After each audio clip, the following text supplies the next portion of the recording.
Good morning guys. इस videos में हम लोग टेंस के सब टाइप के बारे में जानेंगे। तो पहला पार्ट में हम जाने थे कि टेंस कितने टाइप्स के होते हैं। टेंस 3 टाइप्स के होते हैं। कौन कौन से? Present, past, future. जो बीत गया वो उसको पास्ट टेंस कहते हैं, जो आने वाला है उसको फ्यूचर टेंस, और जो हो रहा है, जो चल रहा है, उसको हम लोग प्रेजेंट टेंस कहते हैं। तो आपसे रिक्वेस्ट है कि आप इस वीडियोस को पूरा देखिए और अच्छा लगे और समझ में आए तो अपने दोस्तों तक ज्यादा से ज्यादा शेयर करें। तो प्रेजेंट टेंस का सबसे पहला सब टाइप होता है हमारा simple present tense. Simple present tense और प्रेजेंट इंडेफिनिट टेंस, ये दोनों टेंस इक्वल ही है। ग्रामर बुक में इसको डिस्क्राइब नहीं करता कि सिंपल प्रेजेंट टेंस और प्रेजेंट इंडेफिनिट टेंस में क्या अंतर है, और इसमें कुछ ज्यादा खास अंतर भी नहीं है। तो इस दोनों में अंतर क्या है और क्या होता है, सिंपल प्रेजेंट टेंस और प्रेजेंट इंडेफिनिट टेंस क्या होता है, तो उसको बारीकी से समझिए। तो देखिए सिंपल प्रेजेंट टेंस हमारा क्या डिस्क्राइब करता है। सिंपल प्रेजेंट टेंस डिस्क्राइब करता है हमारा this includes present statement from verb is am are. It describes once present identity, class और क्वालिटी। यह वर्ब इज एम आर के साथ रहता है और हमको डिस्क्राइब करता है वर्तमान का गुण, वर्ग और पहचान। जैसे कि हम लोग बोलते हैं मैं लड़का हूं, तुम शिक्षक नहीं हो। You are not a teacher, I am a boy, you are a girl। ते जो भी आर लग रहा है, इज एम आर लग रहा है, he is a teacher, he is not a teacher, I am a boy। ते जो थ्री वर्ब से इज एम आर से जो डिनोट करता है और प्रेजेंट आइडेंटिटी को शो करता है, उसको हम लोग सिंपल प्रेजेंट टेंस कहते हैं। सिंपल प्रेजेंट टेंस का स्ट्रक्चर होता है अफर्मेटिव, मतलब कि सरल वाक्य जब बनाएंगे तो subject plus is am are plus object, subject plus is am are plus object, ये हमारा वर्ब फॉर्म है, वर्ब रहेगा। और ये सब्जेक्ट जैसे कि हमने आपको अभी बताया, I am a teacher, he is not my teacher, और आर यू अ यूट्यूबर। तो ये जो सेंटेंस है तो इसी स्ट्रक्चर से बना है। और इसमें वर्ब कौन से यूज हुआ है? एम यूज हुआ है, इज यूज हुआ है और आर यूज हुआ है। ये थ्री ही वर्ब इसमें यूज होता है सिंपल प्रेजेंट टेंस में। कौन कौन सा? Is, am, are. एम सिर्फ आई के साथ लगता है और इज सिंगुलर पर्सन के साथ लगता है या कोई एक नाम के साथ लगता है, और आर प्लुरल के साथ लगता है। जैसे कि यू, दे, वी, और प्लुरल पर्सन के साथ, दो नाम तीन नाम के साथ आर का प्रयोग होता है। अगर हमको निगेटिव में बनाना होता है तो subject plus is am are plus not plus object. Is am are के बाद नॉट का प्रयोग करते हैं, फिर निगेटिव बनता है हमारा सिंपल प्रेजेंट टेंस का। जबकि टेंस के अकॉर्डिंग जब देखिएगा तो हेल्पिंग वर्ब के बाद नॉट का प्रयोग होता है, फिर मेन वर्ब लगता है। जबकि टेंस के अकॉर्डिंग कुछ टेंस होता है जैसे कि present continuous tense, present indefinite tense, present perfect tense. तो उस वक्त देखिएगा कि हेल्पिंग वर्ब के बाद नॉट लगता है, उसके बाद मेन वर्ब लगता है। लेकिन सिंपल प्रेजेंट टेंस में ऐसा नहीं होता है। सिंपल प्रेजेंट टेंस में हेल्पिंग वर्ब के बाद नॉट लगता है और उसके बाद प्रेजेंट आइडेंटिटी या क्लास या क्वालिटी को शो करता है। Interrogative sentence, interrogative sentence simple present tense का कैसे बनेगा, तो उसका स्ट्रक्चर होता है is am are plus subject plus object. Is am are हमारा डिफिनीशन के अनुसार है कि यही वर्ब सिंपल प्रेजेंट टेंस में यूज होता है, इज एम आर। ठीक है, इज एम आर का प्रयोग कहां किसका होता है, अभी हमने आपको बताया।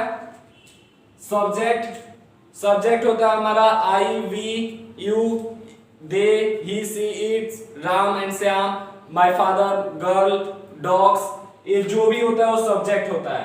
और ऑब्जेक्ट हमारा यही हो सकता है, आइडेंटिटी हो सकता है, क्लास हो सकता है, क्वालिटी हो सकता है। ये तीन ही चीज को प्रेजेंट आइडेंटिटी, क्लास, क्वालिटी को शो करता है। जैसे कि आइडेंटिटी है टीचर, माय टीचर, यूट्यूबर। अब जैसे कि हम बोलते हैं I am kind, you are thief. ते जो भी है तो आइडेंटिटी को शो करता है कि क्या है आप, पहचान को शो करता है, गुण को शो करता है और वर्क को शो करता है। फिर second topic present indefinite tense. Present indefinite tense अपने नाम से ही पता चलता है कि वो प्रेजेंट इंडेफिनिट टेंस है। ये हमको डिस्क्राइब करता है present action state, regular habit, irregular habit, universal truth और हैपन। जैसे कि हम आपको रेगुलर हैबिट के बारे में बोलते, मैं हमेशा खाता हूं, मैं हमेशा खाता हूं, मैं हमेशा एक्सरसाइज करता हूं, तो ये हमारा रेगुलर हैबिट हुआ। आई ऑलवेज टेक एक्सरसाइज, ठीक है। दूसरा इरेगुलर हैबिट, इरेगुलर हैबिट मतलब अनियमित, जैसे कि सुनामी तटीय क्षेत्र पर आता है, तो इरेगुलर हैबिट हुआ हमारा, नियमित नहीं होता, हमेशा नहीं आता लेकिन आता है, तो हमेशा हमारा प्रेजेंट इंडेफिनिट टेंस में ही होगा। यूनिवर्सल ट्रूथ, यूनिवर्सल ट्रूथ में हम कह सकते हैं सूर्य पूरब में उगता है, the sun rises in the east, the sun sets in the west, तो हमारा यूनिवर्सल ट्रूथ हुआ। Honesty is the best policy, health is wealth, स्वास्थ्य धन है, तो हमारा क्या हुआ, यूनिवर्सल ट्रूथ को सोच करता है। हैपन, हैपन से होता है हमारा प्रेजेंट स्टेट और एक्शन को शो करता है जिसको हम लोग देख नहीं सकते हैं, जैसे कि प्यार, जानना, जो दिमाग से हार्ट से कांटेक्ट होता है उसको हम लोग हैपन कहते हैं। जैसे कि आई love you, I love you हुआ तो लव हमारा क्या हुआ, आई love you, I love you, ये हमारा मेन वर्ब है। लेकिन हमने आपको टेंस के डिफिनेशन बताया था कि टेंस वे रूल होते हैं जो हमें बताते हैं कि काम किस समय में और कितना हुआ है। तो आई लव यू, मैं प्यार करता हूं, ये समय बता रहा है, लेकिन काम कितना हुआ है ये नहीं बता रहा। आई लव यू कितना हुआ है, आई हेट यू नफरत कितना हुआ, एक सोच नहीं कर रहा है। किसी भी आदमी को आप देखें आई एम लविंग यू कहते हुए, मैं तुमको प्यार कर रहा हूं, आई एम हेटिंग यू, मैं तुमसे नफरत कर रहा हूं, कोई नहीं कहता है। लेकिन आई लव यू हमारा हार्ट से कांटेक्ट है, आई नो यू मैं तुमको जानता हूं, हमारा माइंड से कंसंट्रेट, यानी माइंड से हम आपको जानते हैं कि आप कौन हैं, ठीक है। तो हमारा प्रेजेंट इंडेफिनिट टेंस किस किस चीज को शो करता है, प्रेजेंट एक्शन और स्टेट को शो करता है। जैसे कि मैंने अभी आपको बताया I love you, I know you is regular, regular में हमने आपको बताया कि I always take exercise in morning. I universal truth में हमने आपको कुछ एग्जांपल दिया, the sun rises in the east, the sun sets in the west, ये हमारा यूनिवर्सल ट्रूथ हुआ। हैपन जो होता है, ठीक है, लेकिन must be a part of our present life, लेकिन ये सब भी ये present action state, regular irregular habit, universal truth, तो जो भी है हमारा part of our present life, यानी कि वर्तमान के जीवन का ही होना चाहिए। जैसे कि आप पास्ट लाइफ कर दें तो हमारा सिंपल पास्ट टेंस हो जाएगा, ठीक है। जैसे कि मैंने आपको रेगुलर में बताया I always take exercise in the morning, अब हम कह सकते हैं मैं बचपन में हमेशा किताब पढ़ा करता था, तो हमारा रेगुलर हैबिट हुआ, बचपन में हमेशा पढ़ते थे, ठीक, लेकिन कब का शो कर रहा है, पास्ट लाइफ का कर रहा है, इसलिए रेगुलर इरेगुलर हैपन जो भी होना चाहिए वो हमारा प्रेजेंट लाइफ का होना चाहिए, तभी हमारा वो प्रेजेंट इंडेफिनिट टेंस होगा। और प्रेजेंट इंडेफिनिट टेंस से हम सेंटेंस कैसे बनाएंगे, स्ट्रक्चर क्या होता है उसको हम लोग देखेंगे। प्रेजेंट इंडेफिनिट टेंस, हमने अभी आपको प्रेजेंट इंडेफिनिट टेंस क्या सोच करते, क्या डिस्क्राइब करता, मैंने आपको बताया, उसका डिफिनेशन बताया। अब उसके हम लोग स्ट्रक्चर को देखेंगे, सेंटेंस को बनाने के लिए, ट्रांसलेट को बनाने के लिए और सेंटेंस का पहचान करने के लिए कि वो कौन सा टेंस है। तो जैसे कि देखेंगे declarative mean affirmative, affirmative sentence बनाने का स्ट्रक्चर होता है सब्जेक्ट प्लस वर्ब 1 या वर्ब 5 प्लस ऑब्जेक्ट, ये हमारा होता है प्रेजेंट इंडेफिनिट टेंस का अफर्मेटिव या डिक्लेरेटिव सेंटेंस बनाने का स्ट्रक्चर। क्या होता है structure, subject plus verb 1 plus verb 5 plus object. देखिए टेंस में हमको पढ़ने के लिए वर्ब फॉर्म याद होना चाहिए कि वर्ब फॉर्म 5 वर्ब फॉर्म होते हैं, V1 V2 V3 V4 V5। V1 जो है हमारा सिंपल प्रेजेंट टेंस के साथ लगता है और सिंपल फ्यूचर टेंस के लिए लगता है, V2 जो हमारा सिंपल पास्ट टेंस के लिए लगता है, V3 जो है हमारा परफेक्ट के लिए लगता है, V4 जो है हमारा कंटिन्यूअस परफेक्ट कंटिन्यूअस के लिए लगता है, और V5 जो है हमारा singular person simple present tense के लिए लगता है। ठीक है, जैसे कि ईट ले लेते हैं, ईट हमारा वर्ब हुआ, ईट, एट, ईटिंग, ईटिंग, ईट्स, ये हमारा वर्ब फॉर्म हुआ।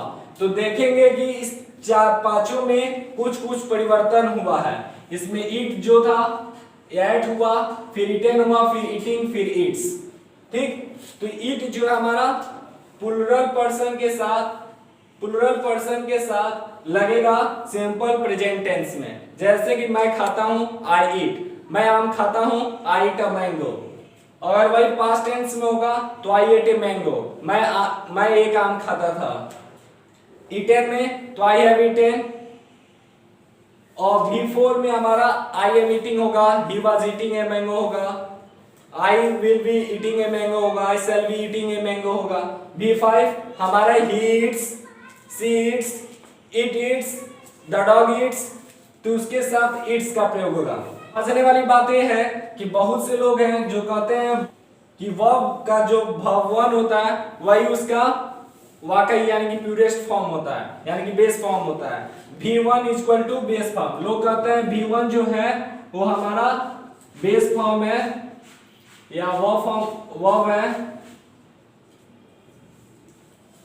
लेकिन ये बात सही है, लेकिन एक ऐसा वर्ड है, एक ऐसा वर्ब फॉर्म है जो V1 उसका अलग होता है बेस फॉर्म का। जैसे कि उसको हम लोग प्यूरेस्ट फॉर्म कहते हैं, प्यूरेस्ट फॉर्म, फिर स्टार्ट होता है V1, V2, V3, V4, V5।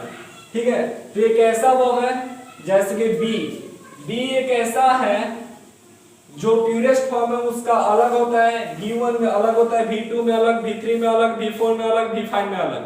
B के अलावा जितने भी वर्ब है वो वर्ब 1 ही है।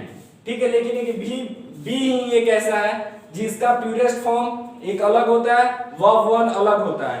तो इसका वर्ब फॉर्म याद करने के लिए बी का होता है, बी का वर्ब 1 होता है आर, वाज, वर,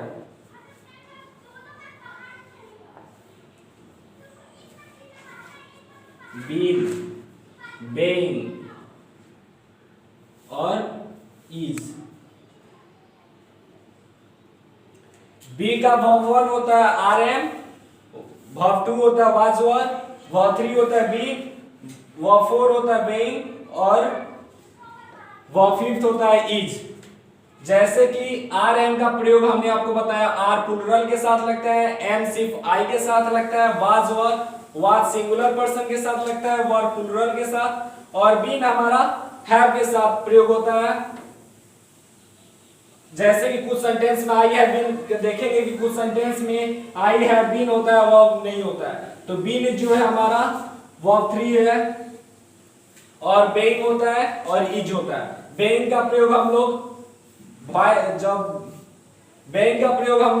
वॉइस जब बनाते हैं तो उस वक्त करते हैं, और इज हमारा सिंगुलर पर्सन के साथ प्रयोग होता है। ठीक है, तो ये हुआ हमारा वर्ब से जुड़ी जानकारी। अब इस स्ट्रक्चर को समझेंगे। हमने आपको बता दें कि वर्ब 1 और वर्ब 5 क्या होता है। तो सब्जेक्ट होता है हमारा, आप जानते हैं, आई, वी। ठीक है, तो ये हमारा सब्जेक्ट होता है, इसके अलावा कोई और सब्जेक्ट नहीं होता है। I, we, you, he, she, it, they singular person, plural person, things होता है। प्लूरल पर्सन के मतलब एक से ज्यादा आदमी के बारे में बात हो। अब यहाँ पे जानवर भी कर सकते हैं, एक से ज्यादा जानवर, एक से ज्यादा चीज, तो हुआ हमारा प्लूरल थिंग्स, प्लूरल पर्सन।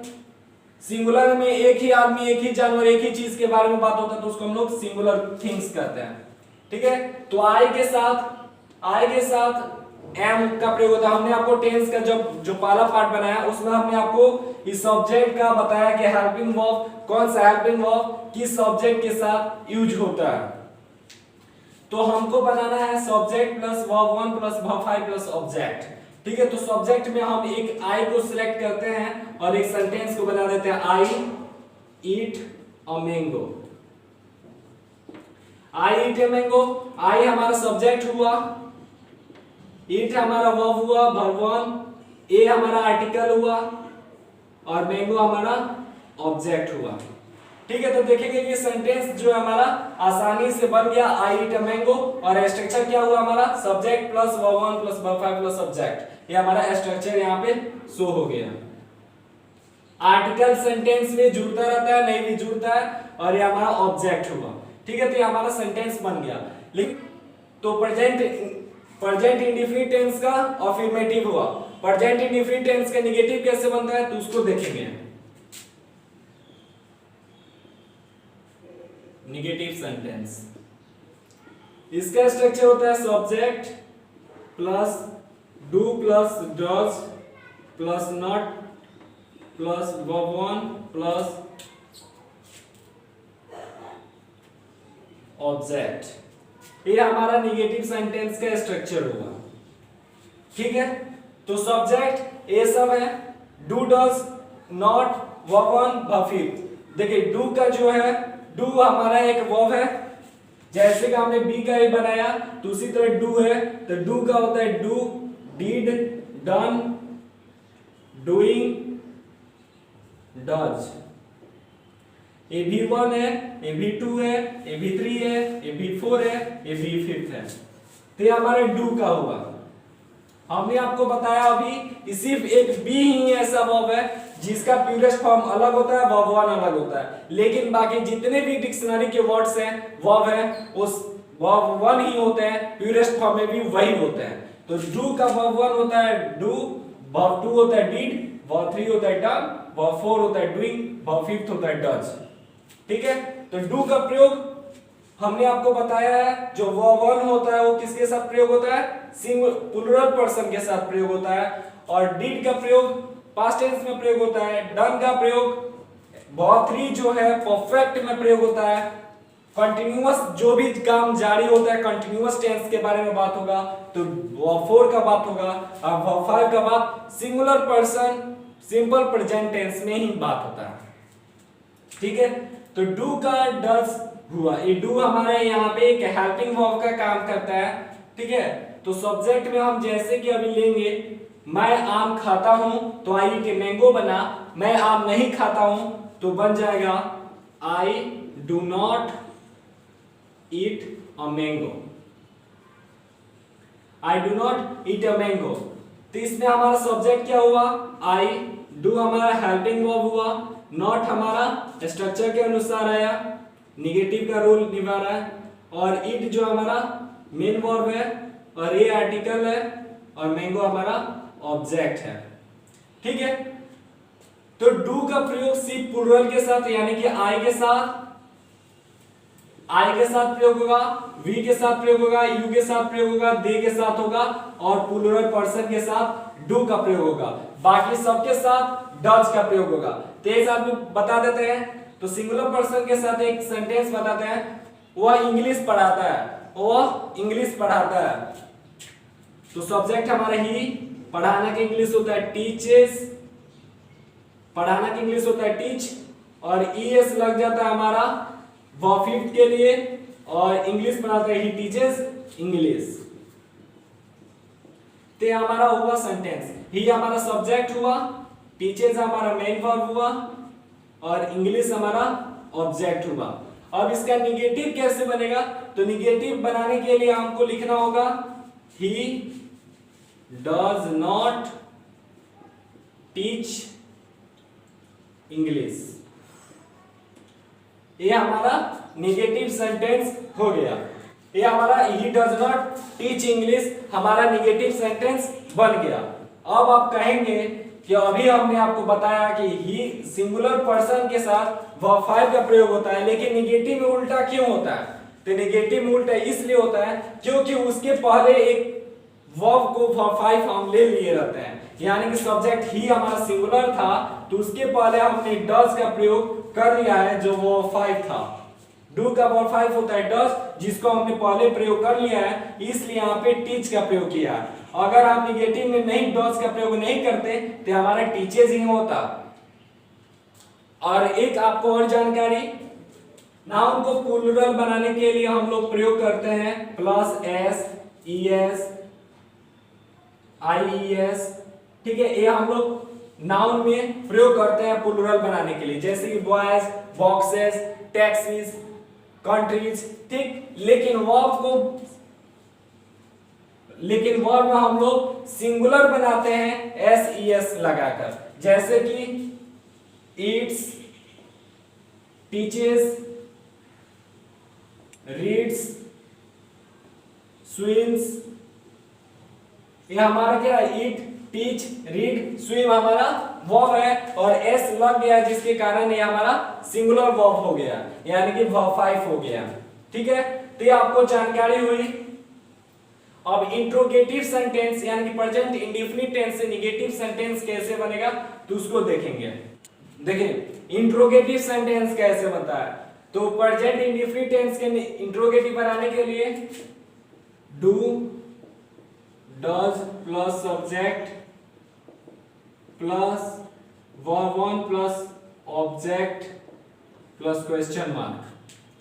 और डबल इंट्रोगेटिव का मतलब क्या होता है, तो डबल इंट्रोगेटिव का मतलब होता है क्वेश्चन वर्ड, जैसे कि व्हाट, हु, हाउ, ये जो भी वर्ड है, व्हेन, इस जो भी वर्ड है WH वाला क्वेश्चन वर्ड, उनको हम लोग पहले लिखते हैं, यानी कि QW से मतलब क्वेश्चन वर्ड हुआ,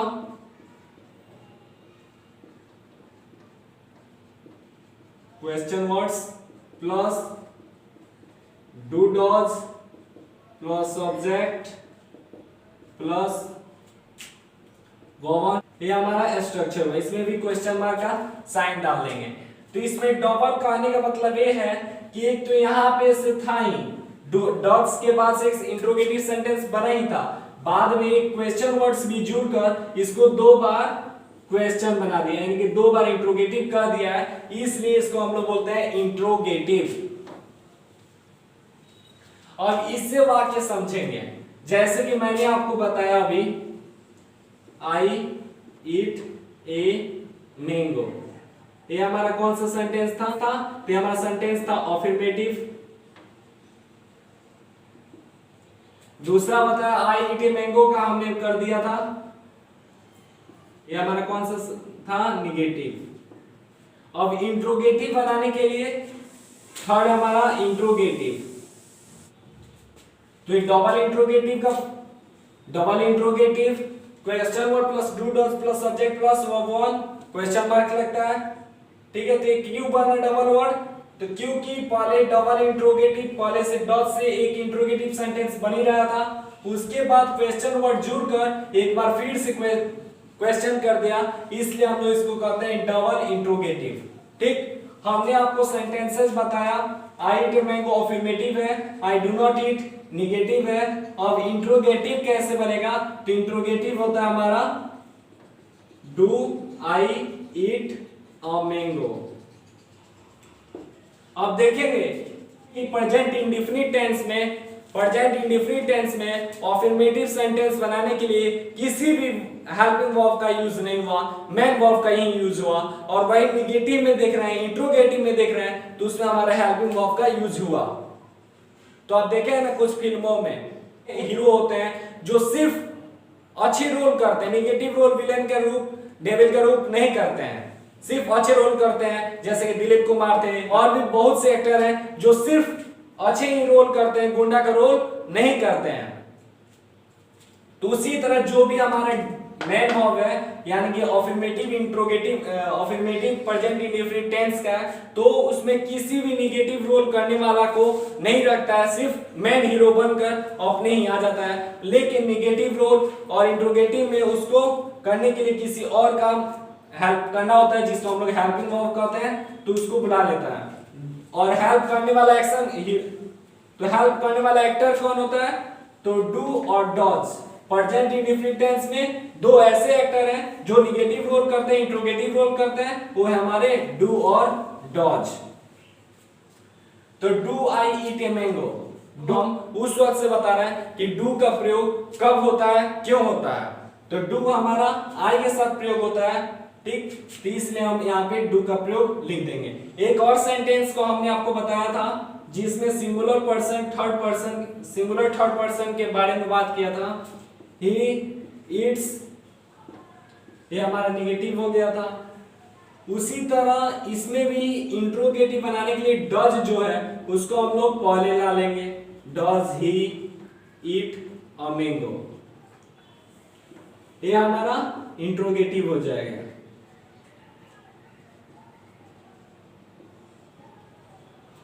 लेकिन जब क्वेश्चन वर्ड होता है तो उसमें ऑब्जेक्ट हमारा हट जाता है, यानी कि जैसे कि हमने यहाँ पे मैंगो का प्रयोग किया है उसको हम उसमें रिमूव कर देंगे।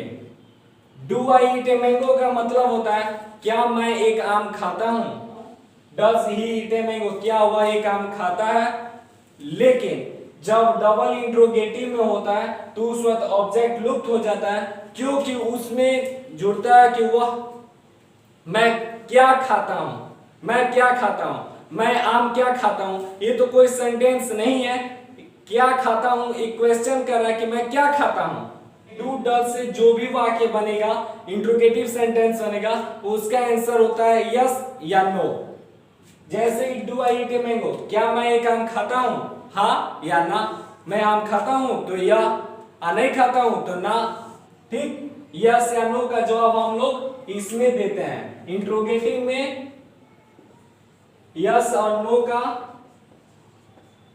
रिप्लाई होता है, आंसर होता है। लेकिन डबल इंट्रोगेटिव में ऐसा नहीं होता है, डबल इंट्रोगेटिव में कुछ अलग ही बताना होता है। जैसे कि क्वेश्चन वर्ड दिए हैं, question word plus do does plus subject plus verb 1, तो एक सेंटेंस को लेते हैं, उस वक्त हमने आपको प्रयोग किया I eat a mango, I do not eat a mango, do I eat a mango.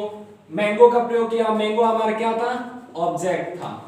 तो डबल इंट्रोगेटिव में जो ऑब्जेक्ट होता है वो लुप्त हो जाता है, ऑब्जेक्ट को ही बताना होता है। जैसे कि मैं आपसे सवाल करूं, मैं क्या खाता हूं, मैं क्या खाता हूं, तो दाल रोटी खाता हूं, आम खाता हूं, दूध पीता हूं। तो अब घर वाले जो भी होंगे तो आंसर करेंगे कि मैं क्या खाता हूं, ठीक है।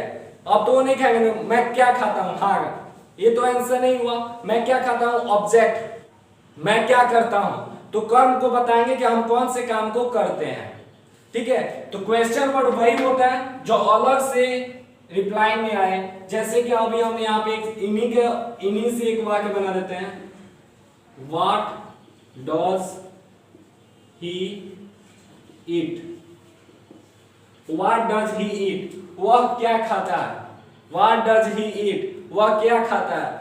तो व्हाट डज ही ईट में हम बोल सकते हैं मैंगो, राइस, मीट, ब्रेड, ये हमारा आंसर हो सकता है, ये हमारा आंसर हो सकता है। मैंगो आम खाता है, चावल खाता है, मांस खाता है, रोटी खाता है, ठीक है। तो ये हमारा आंसर हुआ। तो क्वेश्चन वर्ड में यही होता है कि कुछ अलग आंसर दिया जाता है, इनका ऑब्जेक्ट का आंसर दिया जाता है। जैसे कि आई टीच ए गर्ल, मैं एक लड़की को पढ़ाता हूं। तो कोई पूछ दे तुम किसको पढ़ाते हो, तुम किसको पढ़ाते हो, तो मैं एक लड़की को पढ़ाता हूं, तो कोई रिप्लाई में आंसर देगा लड़की को। तो लड़की क्या हुई, हमारा ऑब्जेक्ट हुई। जैसे कि I teach a girl, I teach a girl, ये हमारा क्या हुआ, सेंटेंस हुआ। अब इसमें आई हमारा सब्जेक्ट हुआ, टीच हमारा मेन वर्ब हुआ, ए हमारा आर्टिकल हुआ, और गर्ल जो थी हमारा ऑब्जेक्ट हुई। अब कोई क्वेश्चन कर दे मैं किसको पढ़ाता हूं, तो हमारा गर्ल्स कहेगी कि मेरे को, ठीक है। तो ए हुआ हमारा प्रेजेंट इंडेफिनिट टेंस, ठीक है। तो प्रेजेंट इंडेफिनिट टेंस क्या होता है, आपको समझ में आ गया होगा, आशा करते हैं। प्रेजेंट इंडेफिनिट टेंस से हर एक चीज से आप बारीकी हो गए हैं, हर एक चीज को समझ गए हैं कि क्या होता है प्रेजेंट इंडेफिनिट टेंस और कैसे उसकी पहचान होती है, और प्रेजेंट इंडेफिनिट टेंस में कैसे सेंटेंस बनता है, कैसे बोला जाता है, कैसे उसका पहचान होता है। प्रेजेंट इंडेफिनिट टेंस की पूरी जानकारी आप कर लिए। आशा करते हैं इस वीडियोस में बताए गए दोनों टॉपिक समझ में आया होगा। अगर समझ में आया होगा तो अपने दोस्तों तक शेयर करें और फिर मिलेंगे हम टेंस के बचे सब टाइप्स को लेकर। तब तक के लिए stay safe, stay at home.